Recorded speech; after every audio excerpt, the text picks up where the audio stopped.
IBA public school Sukkur में यौम आज़ादी ऐं मुबारकाए हक़ जे तारीख़ी कामयाबीअ जे ख़ुशीअ में हिक शानदार तक़रीब मुनक़िद थी, जंहिं में हज़ारें शागिर्दनि क़ौमी परचम जी शिकिल में बीही हुबुल वतनी, इतिहाद ऐं हिक जहिड़ाईअ जो लाजवाब मंज़र पेश कयो।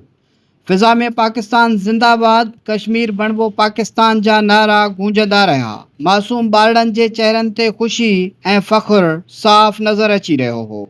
तक़रीब में mayor Sukkur barrister Arsalan Islam Shaikh, commissioner Sukkur, deputy commissioner, उस्ताद ऐं वालदैन वॾे अंग में शिरकत कई।